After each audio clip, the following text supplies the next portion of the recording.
Hello, everyone. Thanks so much for joining our live meet and greet with Jill Sproul today.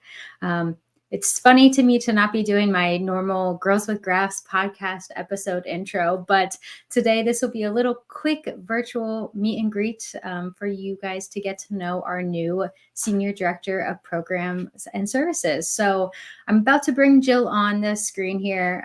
Just a reminder to everyone listening and tuning in. This is a live stream. So if you have questions or comments or just want to say hello to Jill, be sure to leave those in the comments below, whether you're on Facebook, LinkedIn, or YouTube. We'll make sure we get your questions answered. So here is Jill. Thanks so much for joining us today. Well, hello. I'm happy to be here and super excited to be with the Phoenix Society. Yeah, no, and I know you've been here for a few months now, but we wanted to, you're a long-term supporter of our community and Phoenix Society. So, I'd love to kind of go back to the beginning. I know so many folks know who you are, but I know there's a lot of folks who may not know anything about you. So can you just tell us a little bit more about your journey as a burn survivor? Sure. Well, I was burned with my sister in 1972. So I was 7 years old. And we were camping in Northern California. And we were trying to cook breakfast for my parents, wonderful parents. And we wanted to do something for them. So we were trying to light the fire pit and it wouldn't light. And so my sister had seen my dad put this fluid on that magically lights the fire. So what we thought was lighter fluid was actually gasoline. So when we poured it on, there was a huge explosion. It woke up the whole campsite. And my sister was 12. She knew to stop, drop, and roll. And I ran, which is the worst thing you can do. I just really fueled the fire. Anyway, they put us out with sleeping bags, and that's how I started. And then I was in the hospital from March until the end of August. And so my sister was about 35%, and I was about 65%. Hmm. Yeah, thanks for sharing that with us. So, I'm a child burn survivor myself. So I know some of the, struggles and challenges kind of growing up, but do you mind just talking maybe a little bit about, some of the challenges you faced being seven and how you overcame those? Sure. I just remember being in the hospital and feeling so isolated, like the rest of the world was going on, and I was stuck in the hospital bed. Mm-hmm. And all I wanted to do was be with my friends and ride my bike. That's like all, and my dog. I missed my pets so much. So once I got out of the hospital, as you know, like having to relearn how to do everything, to walk, to ride my bike again, to um, the goal was first to get all my wounds to heal. And so just kind of relearning everything. And then at 7, you have no idea like how important appearance is. At 7 you just want to be a kid. And so I really was not prepared to like go to McDonald's, and like I was not really prepared for the reaction of other people. So the staring was hard. And I never wanted people to feel sorry for me. So I just had to pretend like I was such a strong little girl, but oftentimes was just really frightened and scared inside. But I didn't want anyone to see me that as a weakness in me. And so I really tried to block it a lot until I Mm-hmm. hit my teen years. And that's when it really hit me. It's like, whoa, like, look, especially in high school, dating and all that. It was a reality, but it really forced me to start dealing with it, which I had never done. Yeah. And I mean, let's be honest, kids, regardless if you're a burn survivor or not, high school, middle school, puberty is not necessarily a fun time for anyone, let alone when you have a physical difference that you have to talk about and overcome. And that's so true because I saw my friends struggling and they weren't burned, right? Yep. It goes just the whole puberty thing is it's difficult. Yeah, it's definitely a challenging time. So, we are going to talk a little bit more about your healthcare and your professional experience. But, growing up, was, your burn injury the reason why you wanted to go into the medical field as your career? Yes, 100%. I loved the nurses that took care of me. I just and have kept in touch with some of them. I mean, it's been over 50 years. And so they just were so kind, and just they threw a party for me when I left and I wasn't treated in a burn center, because I was like, this is like Mm, there was burn centers starting, but not like it is today. And so I just loved my nurses. They were, like I said, so kind. They'd give me choices about, during the dressing change, where do I want to start, on my legs or my mhm, hands? They would do everything to, like, bring me the food I wanted. They'd come in and talk to me all night long. Everyone would make their rounds. I just felt like I was like the most important person in the world. And my mom's a nurse. She tried to talk me out of going into nursing because she felt like there was so many other opportunities for women. So mhm, I tried all these other majors. I tried all these other majors, and I finally said, "You know what? I want to be a nurse. I want to be a nurse." And I came home and told my mom. She was so upset with me, so upset with me. So I met with the undergrad coordinator at San Jose State, and she tried to discourage me and said, "It's really impacted. It's probably going to take you 2 years to get in. You might not get in." So after I mhm, left that meeting, I was like, "You watch me. I'm getting in that program." And I got in within a year. So I think being very determined has helped me in my life. mhm, But as soon as I got into nursing, I knew it was the right thing. Now, I didn't know if I would be able to handle burn nursing, because mhm, I didn't know if it was going to bring back so many memories. So I wanted to do my in nursing school. Your last semester, you can pick a type of nursing you want to do. So I tried really hard to get in the burn center, and I was told they don't let students in the burn center. And I mm. was like, watch me.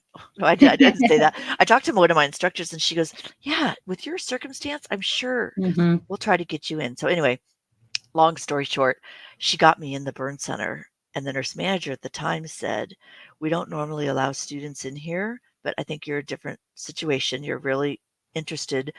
Let's see if it's the right fit." And so she said, "But you have to do the rest of your semester in the burn center." And my instructor said, "Fine."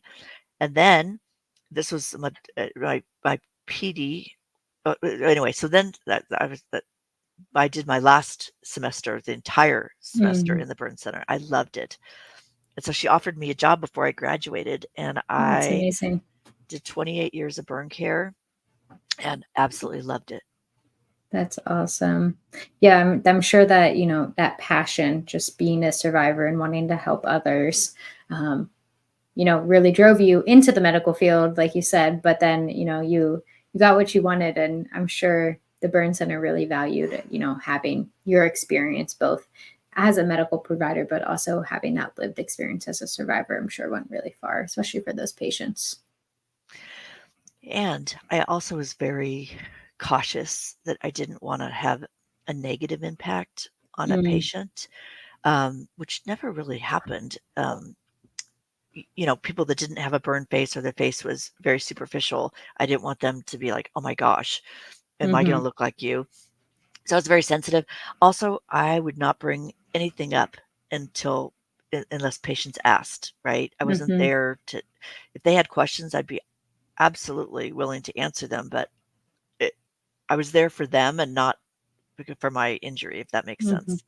No, definitely. And we've had on the podcast like Dr. Hurd and Brianna Blackwell, and they've talked to similar, they've shared similar things of, they led obviously with their medical front, but that, if patients did have questions, it is you get some peer support from your medical providers and uh, right away, just because they have that lived experience. Yeah, yeah. Yeah, that's awesome. So then the Well, patients they were just awesome.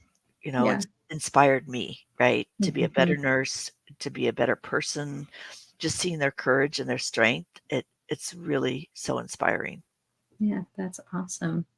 And for our new audience members who are just tuning in, this is a live stream today to welcome Jill as our Senior Director of Program and Services, even though she's been here for a few months, but we let her get warmed up before we brought her on our Facebook Live and live stream. So if you do have questions for Jill or our programs, make sure you drop them in the comments and we'll bring them up and give her a test with some of your tough questions. So let's get a few. But anyway, switching gears a little bit. So you've worked in healthcare, you are a burn survivor. How did you first get connected with Phoenix Society? Was that something you got connected on before you joined the healthcare world, or what was that like? Well, I first got connected, I first learning of the Phoenix Society, my nurse manager at the time said, there's going to be a survivor conference. Do you think you want to go? And I really wanted to go, but I had a conflict, so I couldn't go. Mm. So then, like a couple years later, um, there was going to be a world burn in San Francisco. And so a retired San Jose, well, he wasn't retired at the time, but a San Jose firefighter approached me and said, "Hey, do you want to be on this committee?" I said, "Sure." So my first exposure was helping plan a world burn in 1994, and I hadn't been to one because it was different back then. Like Mm-hmm. the planning was done locally, and then Phoenix, Alan would come, the Phoenix Society would attend. So I did that in 1994, and then I did it in 2000 in San Francisco. Great experience, and just really feeling the community and the connections. It was much smaller back then. I think we had about 200 people, but it was so. That's how I got, and then I was like listed as I forget what they call it, a community supporter with this is back when Mm. before Amy, when Alan was there, and then started coming to World Burn every single year. And actually, that's how I met Amy. Was we were both nurse managers at the time, both nurses, and we met at a World Burn and started working together. And then when she took over as executive director, just started really um, working on projects together, Mm-hmm. and just fell in love with the Phoenix Society. Yeah. And one of those projects was Phoenix Soar, correct? So can you talk a little bit, we talk about Phoenix Soar all the time now, but what was it like just kind of getting that program up off the ground? Well, it all started with Dr. Jacome and I, uh, before SOAR, um, really saw that there was a need for peer support, but we would just have random people stopping by the burn unit wanting to meet patients. Mm. And there was there wasn't a formal program. There was no screening process. So she said, we really should formalize this. And I said, I agree. So we trained the staff because we had to have, the staff really needed to adopt the idea of having survivors come in. And we did an all day training with our burn survivors. And back then we called it peer counseling, but it's really peer support.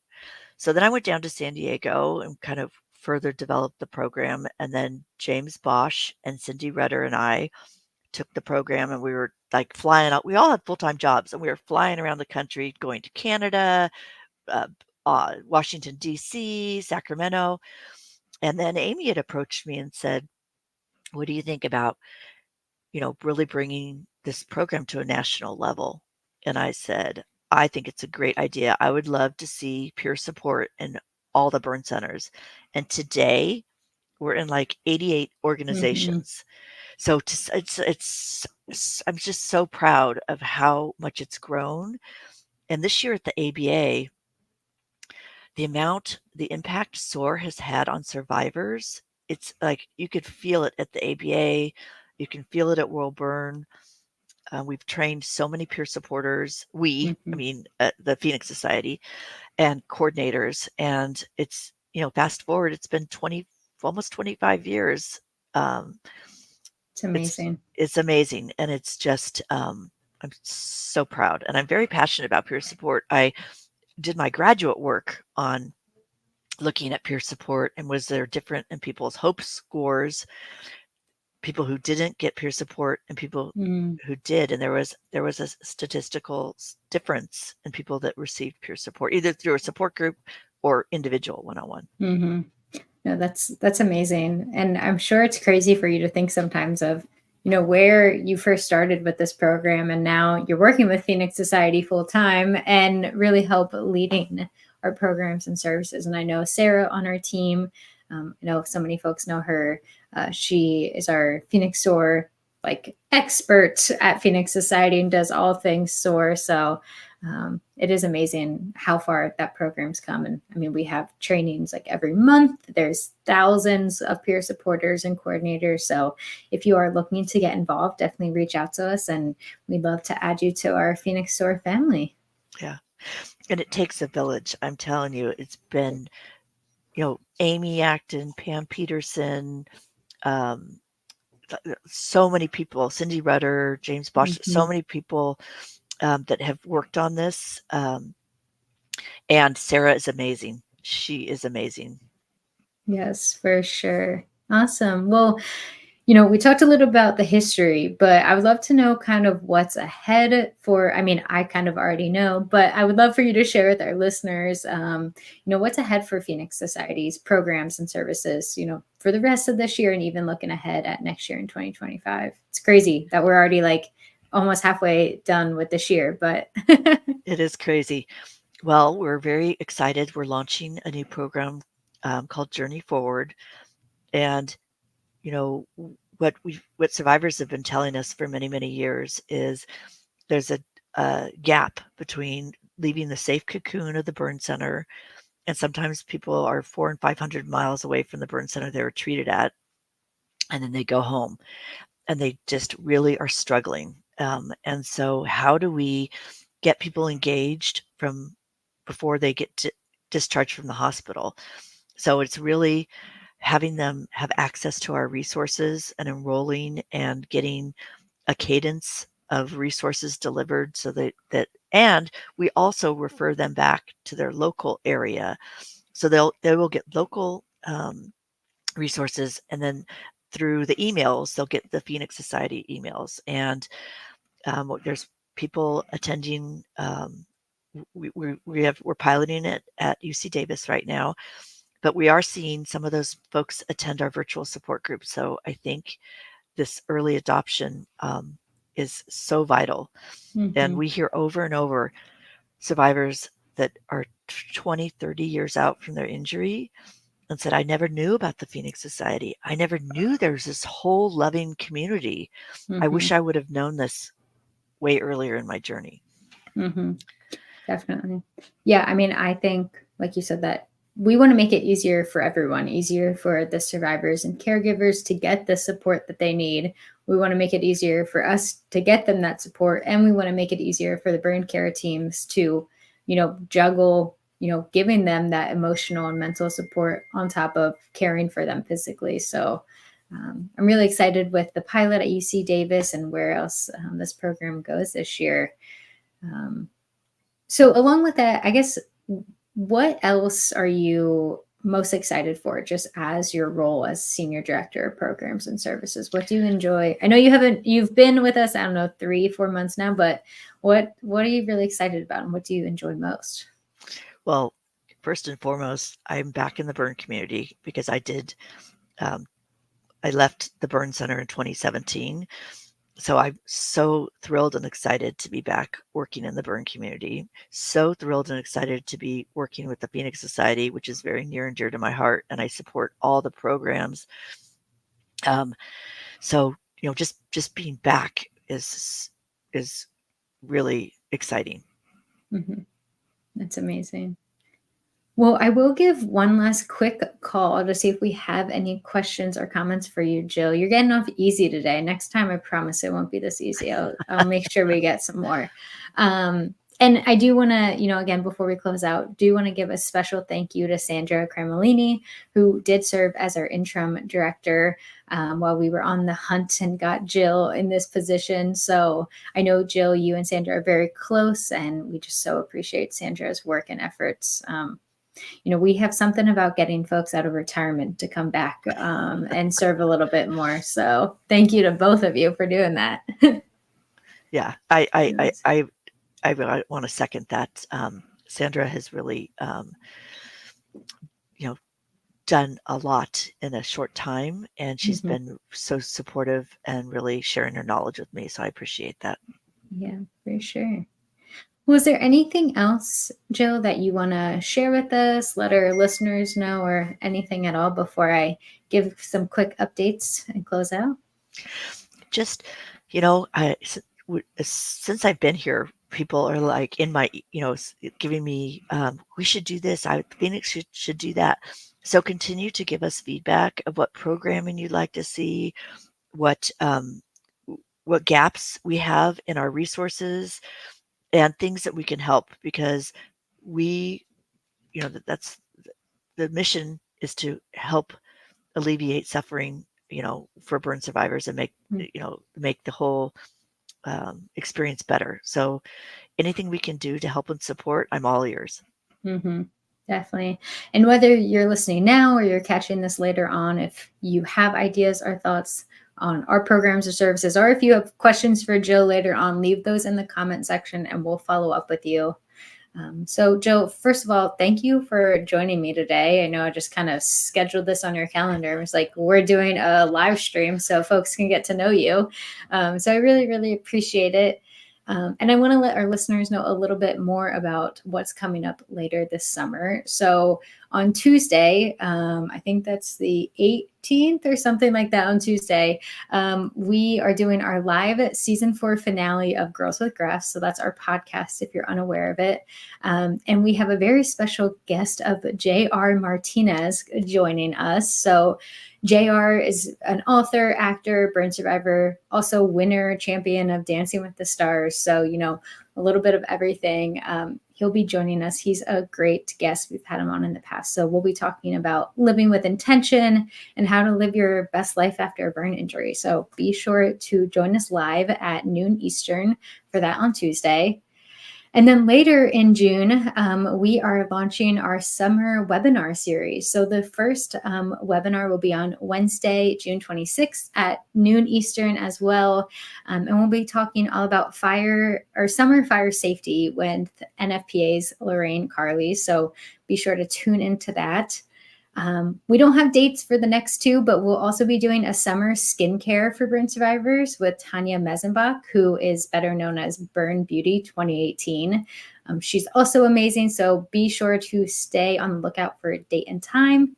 And then last but not least, I know summer just started, or I guess technically it hasn't even officially started yet, but we'll be having a summer's ending, getting ready to go back to school with Alan and April Presswood, who are parents of a burn survivor. So that'll be coming to you later in August. So lots of live fun events to get involved, get connected, ask your questions. So be sure you're following us and signing up for our newsletter to get all the latest info. So with all of that said, again, thank you, Jill, for joining us. And I really appreciate you coming on today. Well, thank you. Awesome. Thanks, everyone.